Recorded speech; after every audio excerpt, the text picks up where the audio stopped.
Snakes, why is it always snakes or a boulder rolling down the hill? Karen Allen can hold her liquor when a woman usually holds her liquor by the ears. I'm John Recton with the retro review of Indiana Jones and the Raiders of the Lost Ark. Hooray! Let's prepare for Indiana Jones and the Dial of Destiny, aka Indiana Jones 5, aka how is Harrison Ford still alive doing these movies? He's nearly 80 years old. Hey, let's just throw millions at him and say, Harrison, please save this IP that we got recently, Disney says. Apparently, reportedly, presumably. But yes, 1981, Indiana Jones, Raiders of the Lost Ark, snakes. Why is it always snakes? A lot of great moments from this movie. I mean, sure, some of the special effects of Age Like Milk, it's also 1981, but directed by Steven Spielberg, who, I mean, look at his goddamn catalog. From Duel to Jaws, yeah, he did Hook that I didn't necessarily care for, but at least it was different. And maybe a few of his later movies haven't been all that great, but in all honesty, Spielberg, pretty much one of the most iconic directors ever. I mean, he recently did The Fabelmans, and it's been like 50-something years that he's been doing feature-length type stuff. What a goddamn catalog. It was also written by George Lucas, back when George Lucas actually did films that weren't complete goddamn ass. And also written by Lawrence Kasdan, who did Star Wars Empire Strikes Back, Star Wars Return of the Jedi, and also The Bodyguard. You want to hear me lose my goddamn shit and see me lose my goddamn shit? Check out my retro review of The Bodyguard. It pretty much blew my voice out doing the intro for that. Whitney Houston, I am not, but my career is alive and well. Oh, this review is going goddamn well. Philip Kaufman, who also did the Reich stuff. Oh, for the future, for the glory of the Kaiser. Boy, I'm really just on one here, but I'm preparing to watch Indiana Jones and the Dial of Destiny at the end of this month. And since all these movies are on Disney Plus now, I mean, they're on Paramount, but Disney came to an agreement and said, hey, let us show these. Okay, sure, why not? But yes, Harrison Ford is Indiana Jones. Dr. Jones! That one will be coming up a little bit later. Maybe possibly a few days later, a week later, I'm not sure. And he is an archaeologist. Easy for me to say. Archaeologicalist. Yeah, let's just go with that. That's really wordy. He teaches classes. He also goes on adventures. This is set in 1936. And he is trying to find the Ark of the Covenant before Nazis do.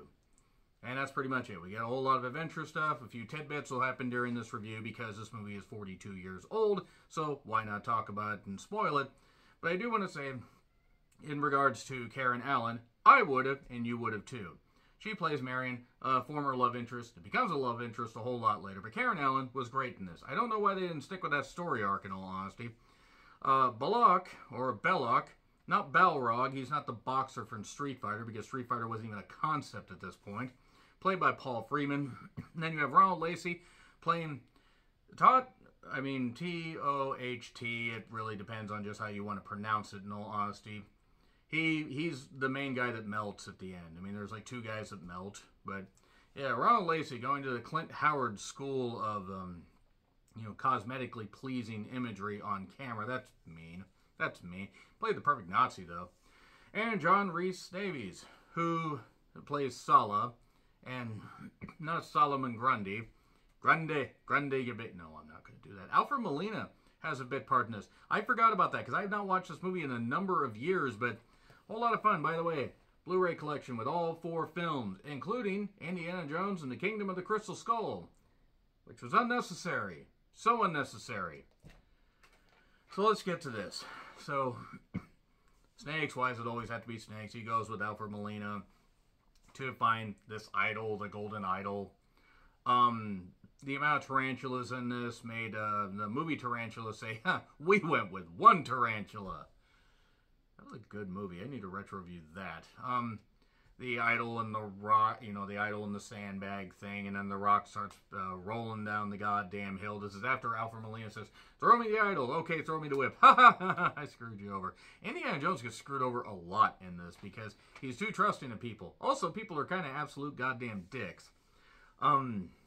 He manages to escape as the rock, the giant boulder. a large boulder the size of a small boulder decided to just chase after Indy. If anybody gets that goddamn deep cut, I will be amazed. He manages to get out of the ruins, but Bullock, played again by Paul Freeman, takes the idol from him, and then a bunch of natives chase him, and then he escapes by plane. So, fun facts about this movie. $18 million budget at the time. In today's money, that would be $60 million. So we're going almost 3 times. $248 million in change, U.S. Canada gross, which would be almost $830 million today, and a rousing success, I'd say. And also $390 million worldwide, which would be $1.3 billion. So I think they made their money back on this. The government finds Indy and says, hey, you know a lot about this shit. Go find the Ark of the Covenant, because the Nazis are digging for it. We don't want them to have it. We want to have this absolute power.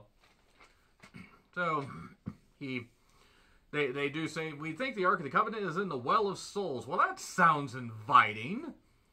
And Indy goes off on his adventure. He finds Marion who's drinking in a dive bar and stuff like that. She lost, or a man named Abner died. Not Ed Abner. Wait, that's not how that works. And then the Nazis show up, because of course they do. And we get more fun adventures. I did like the idea that even though this had pretty good violence, that they used shadows to convey some of the violence and everything, so they could have some blood, but they could still keep the rain that they had. And then the fireplace gets, the logs get kicked out of the fireplace, and it becomes a literal firefight. At one point, a guy has his arm on fire, and he has a firearm. I'm sorry, I'm trying so hard here. Sala shows up. John Rhys Davies, who's great in this, and has been great in a bunch of stuff since, apparently is reprising his role in Dial of Destiny. And he can't be much younger than Harrison Ford. Harrison Ford, who was approaching 40 when this movie came out. He says, Cairo, city of the living, a paradise on earth. I hate monkeys, by the way. I just want to say that right now. Hate monkeys. That cost me subscribers. I don't care. They're furry, disease-ridden goddamn vermin. I mean, they don't deserve to be tortured or anything. I just hate them. I hate them. I hate looking at them. Whenever I go to the goddamn zoo, try to avoid the gorilla and the monkey exhibit. They annoy me.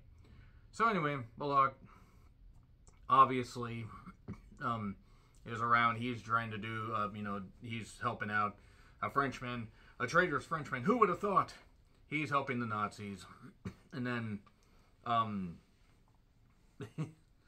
basically at one point, just a little bit after that, after it's found out about this, Bullock doing what he's doing, Marion and Indy get caught, and various citizens or various henchmen trying to attack them, and people attacking each other with swords. This seems like a typical day in Cairo. I'm kidding. I've never actually been to Cairo. It's just I would imagine back a number of years, almost 80 years ago, that might have been the case. And then I did kind of find it funny that they got in the back of a hay truck or whatever. I guess they're just going to bail on this mission. Okay, I'll stop with the puns, except I won't. The scene where the guy's doing the sword, deal and everything and swinging it all around, and Indy shoots him. The fun fact about that is actually it was supposed to be a sword fight, but a bunch of people got food poisoning, including Harrison Ford, and they said, we want to shoot this scene. We're like, we'll just make it like this. Sorry, dude, that probably trained to do this scene. We're just going to shoot you and cut your part out, basically. But it makes sense. They had a lot of basket cases there. They've done like 3 or 4 of those movies. Hard to believe. But Marion's trapped in one of those basket cases, those woven basket cases for clothes and items and whatever. And then Indy decides to blow up a truck that Marion is apparently in, maybe? No, she's not. She's actually captured. And Bullock basically says the Ark is a radio to speak to God. For the glory of the Kaiser. And then the stupid monkey got poisoned. That's good. I mean, it wasn't actually dead. I just was happy not to see the stupid monkey anymore. And then Sala and Indy realized, hey, wait a second. You need the staff of Ra. You need all this. And no wonder Bullock can't find it. He can't find it because his staff is too long. His wife didn't say that. Hey-o. And then they decide to go off on their own digging. Apparently, snakes are just everywhere in these ruins. The green screen effects were a bit much, I will say. There was a point where it was, the Fifth Element got its inspiration. Aziz Light. Aziz Light. Rest in peace, Luke Perry. And Indy shines his staff with the little symbol thing that Paul Freeman's character burned his hand on. Or actually, it was this hand, I believe. And then he figures out where it is. It's way away from the ruins. It's on a hill. Obviously, why the fuck wouldn't it be? They managed to get the Ark of the Covenant, but now they're trapped.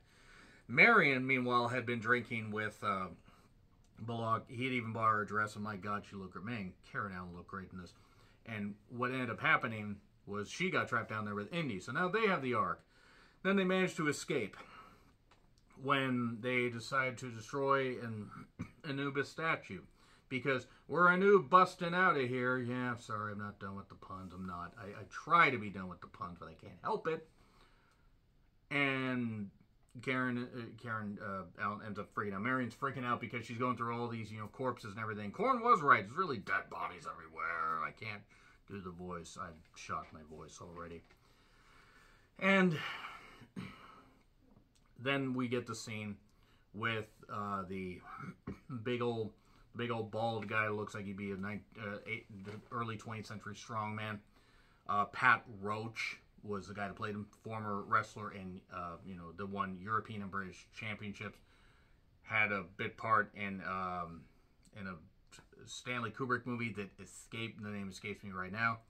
He was also in Never Say Never. Well, he was in that Sean Connery 1983 James Bond movie.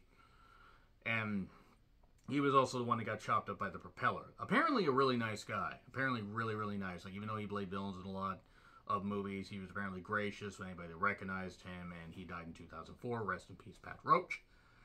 And then Sala sees him and is like, oh, my friends, I'm so glad you're not dead. I mean, that's the kind of friendship everybody could hope for when you have friends that hope that you're not dead.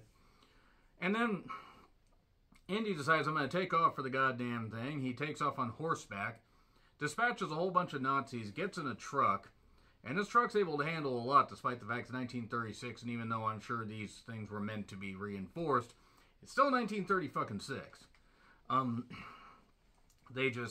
He just dispatches a whole bunch of people. He, at one point, gets kicked out of the vehicle by somebody who has to crawl underneath, and that's a really dangerous goddamn stunt there, stuntman or not.